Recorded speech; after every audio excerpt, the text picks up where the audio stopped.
Katiwalian sa PNP, mga sunod-sunod na balita ang nakakasangkutan ng kapulisan sa bansa, patuloy na naibubulgar sa Senado. Mula sa issue ng Shabu, koneksyon sa Bilibid, pagpaslang kay Jemboy at marami pang iba. Bagamat pinipiga ng mga senador ang ginawang kamalian, tila hindi naman lahat ay nakukulong sa mga nasasangkutan.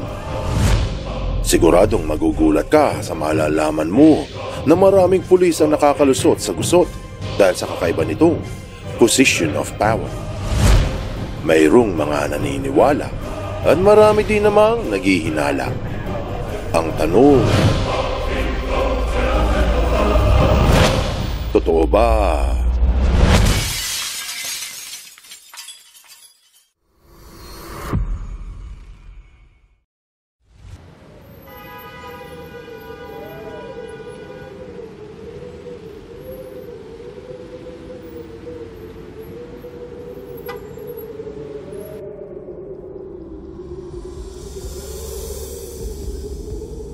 Madalas nasasalang ang mga miyembro ng Philippine National Police sa mga katiwalian at gawang korupsyon mula pa noong una at hanggang ngayon. Ilan sa mga nasilip ay ang nagkamaling pagpatay sa maraming individual katulad ng kay Jemboy Baltazar, pagdawit ng ilan sa illegal na droga kasama ang nasakoting 1 toneladang shabu, ang pamemera ng mga ninja cop sa Bilibid at marami pang iba. Ilan lamang ang mga ito sa korupsyon na lumalabas ngayon, ngunit sa mata ng mga Pilipino ay lumang tugtugin na. Datapwa maraming matitinong pulis ang nasa departamento at maraming mababait ang tapat sa kanilang trabaho. Mayroon pa ring mga bulok na prutas ang nananatili sa hanay ng kapulisan. Minsan kahit kitang-kita ang mga katiwalian, mabibilang sa daliri ang nasisintensyahan. Mas marami pa ang mga naaabswelto, lalo na yung mga matataas ang ranggo. Pinakikita sa taong bayan na ikukulong at kakasuhan, pero napapawalang sala naman pagdating sa hukuman. Kaya marami ang nagtatanong kung bakit maraming pulis ang nakakalusot. Kaila sa marami na may pribilehiyong naipasa sa kapulisan ang hindi gaano nauunawaan ng ordinaryong mamamayan. Ito ay ang kakaibang position of power. Kung ikaw ay interesado sa kakaibang kapangyarihan ng Philippine National Police, eto at pakinggan ang paliwanag na kung maunawaan ay siguradong ikagugulat ng buong sambayanan. Ang kapangyarihan ng mga pulis ay hindi tulad ng iba. Katulad ng sa mga guro, datapot may otoridad sa kanyang mga estudyante sa loob ng paaralan at oras ng eskwela. Sa labas ay wala na. May boundary ang position of power nito. Ganon din sa mga doktor na may katungkulang mag-utos sa kanyang may sakit na pasyente. Pero hindi nito maaaring utusan ng lahat ng nakatambay sa kanto dahil sa labas ng usapang medikal, labag ito sa batas. Ang kanyang position of power ay may hangganan. Dito, naiiba ang kapulisan. Ang jurisdiction ng kanilang kapangyarihan ay sa anumang sulok, sa lahat ng eskinita, baryo o syudad, sa mga tambay o professional kung may kriminalidad. Ang oras nito ay 24/7, 7 days a week, 365 days a year kung may krimen. Mantsakin mo, kahit ang presidente ng Pilipinas ay walang ganitong klase ng pribilehiyo. Ito lamang ang natatanging parte ng gobyernong executive sa buong bansa na maaaring lumabag sa alituntunin o baluktutin ng batas. Dahil ang kapangyarihan ng pulis sa kriminalidad ay walang hangganan. Hindi kailangan na maging abogado ang isa upang maunawaan ang kakaibang position of power na pinangahawakan ng PNP. Kailangan lang ay sentido komon. Hindi mo ba napapansin na maaari silang lumabag sa batas sa oras ng pagpupulis? Halimbawa, pwede itong hindi sumunod sa mga traffic laws o magpagewang-gewang habang nagdadrive. Pwedeng magpark sa bawal magpark. Pwedeng tumaliwas sa daloy ng trapiko. Kahit makabundol ng tao, ay hindi matatanggalan ng lisensya kung may police operation. 24/7, 7 days a week, 365 days kada taon, may kapangyarihan ito sa batas ng Pilipinas.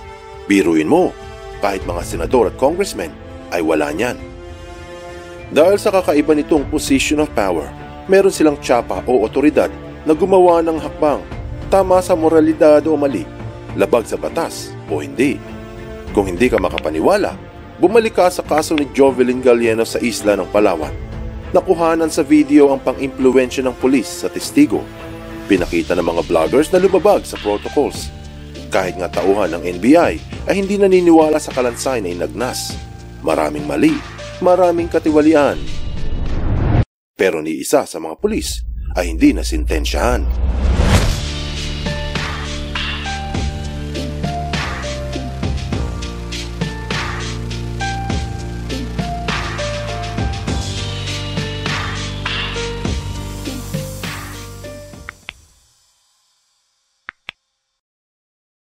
Paano makakalusot sa pagpatay kay Jemboy?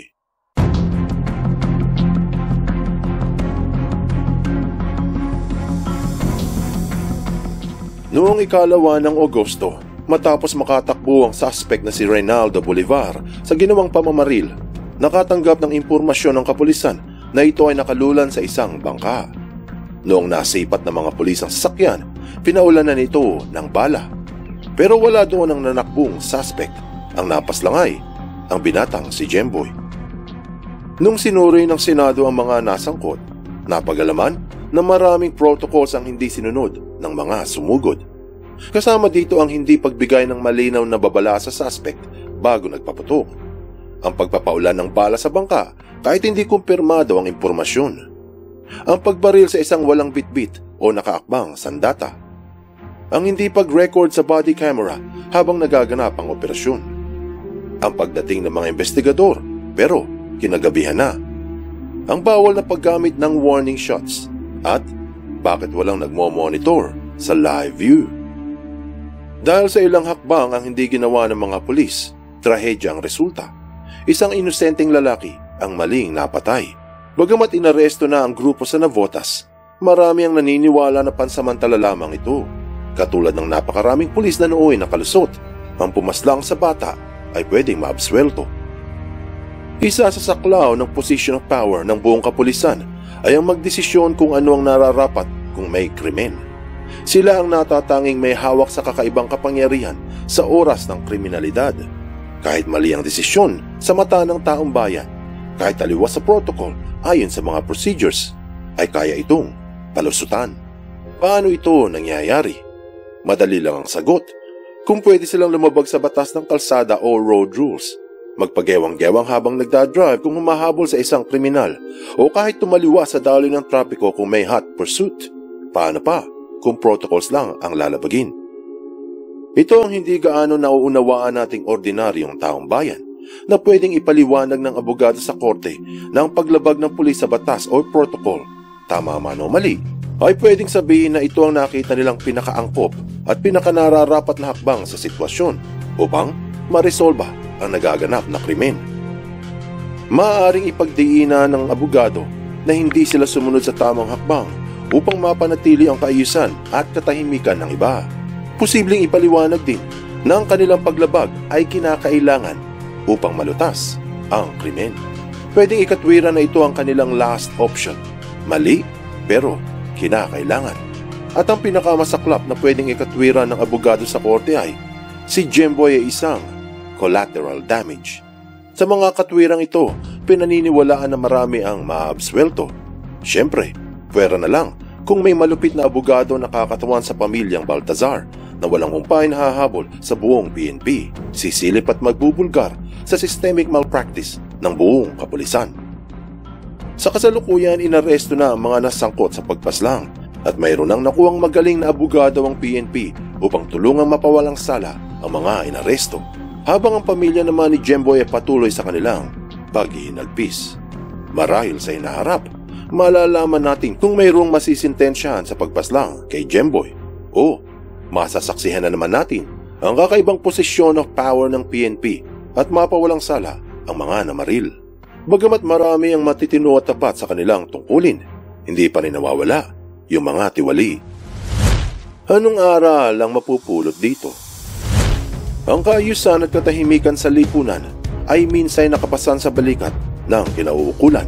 Inaasahan ng taong bayan na ang nagpapatupad ay maasahan araw-araw. Kaya ang paalala na obligasyon ng pulis na maging kanlungan ng mamamayan sa oras ng kaguluhan.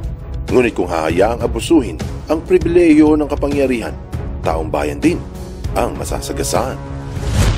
Buksan mo ang iyong isip at hayaang lumalim pa ng lubusan ng iyong pangunawa sa mga kasaysayang kapupulutan ng maraming aral. Tandaan, katotohanan ng susi sa tunay na kalayaan.